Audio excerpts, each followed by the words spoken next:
WUSA 9 Weather Watch is sponsored by Morgan & Morgan. Good Thursday afternoon. I'm meteorologist Caitlin McGrath. It is another day with unhealthy air quality, but today even worse than yesterday. Visibility down to just about less than 2 miles for D.C. back into Dulles, 2 miles for Frederick and Leesburg, less than 4 miles in Waldorf. That's because this smoke from the Canadian wildfires is sitting so close to the surface, giving us even worse air quality than what we saw yesterday. A lot of the region experiencing code purple, which is considered very unhealthy for everyone, not just unhealthy groups. We have seen a few sensors picking up on code maroon as well, which is as bad as it can get. That is hazardous air quality. A little bit farther off to the south and west of D.C., code red, similar to what we saw yesterday, but this poor air quality is expected to continue as we head through at least the next couple of days. Some improvement by the weekend. But I do want to talk about why this type of pollution is so harmful. It is different than our everyday pollution, emissions from cars, paints, fumes,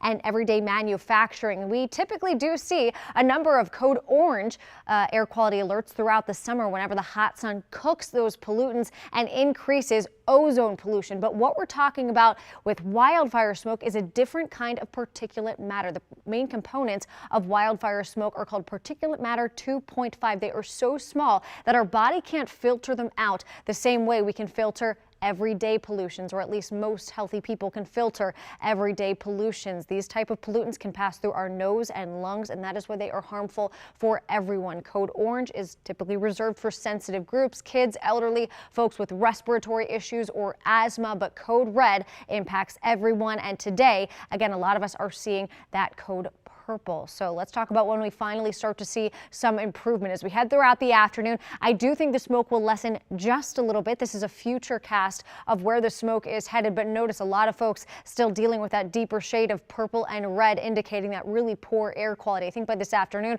we start to clear out the code purple and focus more on the code red for the remainder of the day, which is still unhealthy. You should still limit your time spent outside, and then as we head into Friday, we do it all again. I think we start the day with poor air quality, similar to today, the worst of the conditions earlier in the day, and then throughout the afternoon we should start to see some improvement with the help of some showers that will help improve the air quality. But unfortunately, they do look very scattered and fairly light in nature. A downpour or two is possible, but I don't think a lot of folks walk away with any kind of beneficial rain on Friday.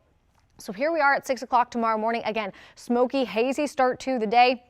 You can plan on another beautiful sunrise like what we saw early this morning as a result of that smoke. And then fast forward to lunchtime, we start to see a few light scattered showers developing. I do think after lunch, generally around 2, 3, 4 o'clock, we start to see the shower activity becoming a bit more widespread, but still scattered in nature. We'll watch for where those downpours develop. That really would help with the air quality as we head through the second half of Friday. This is 6 p.m. Any outdoor plans Friday night? You might have a hit or miss shower, but notice many folks are dry, whereas just a few folks have a scattered shower. And then by the time you're checking in with Topper at 11 o'clock on Friday night, the shower activity is out of here. We will head into the weekend with plenty of sunshine, but I want to focus a little bit more on the wind and why that will help us see improvement, especially as we look ahead towards Sunday in terms of air quality. So here we are, 7 o'clock Saturday morning. Notice that wind still coming in from the northwest, and that's going to continue to pull down that wildfire smoke. Really no change to that as we head throughout the day on Saturday. So while I don't think the smoke will be as thick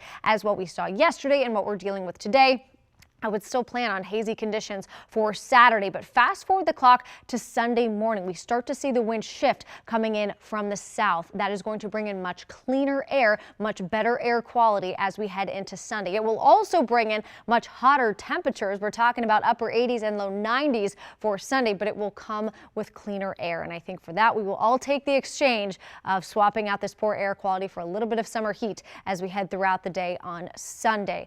And we did get the updated drought monitor today. It is Thursday. It updates every Thursday, and to no real surprise, the area is under a moderate drought. That's everywhere you see shaded there in tan. That was expanded, and now everyone in our region is experiencing some kind of drought condition. Areas highlighted in yellow are considered abnormally dry. We're about 7 inches below average for our rainfall deficit for our year-to-date rainfall in June so far has been off to a very dry start. So keep an eye on the Nats game this afternoon. Might get canceled or postponed because of the poor air quality. As we head into Friday, a few scattered showers possible throughout the afternoon and evening will clear skies out just a bit for the weekend, but really heat things up by Sunday. And Monday is our next better chance for showers and storms.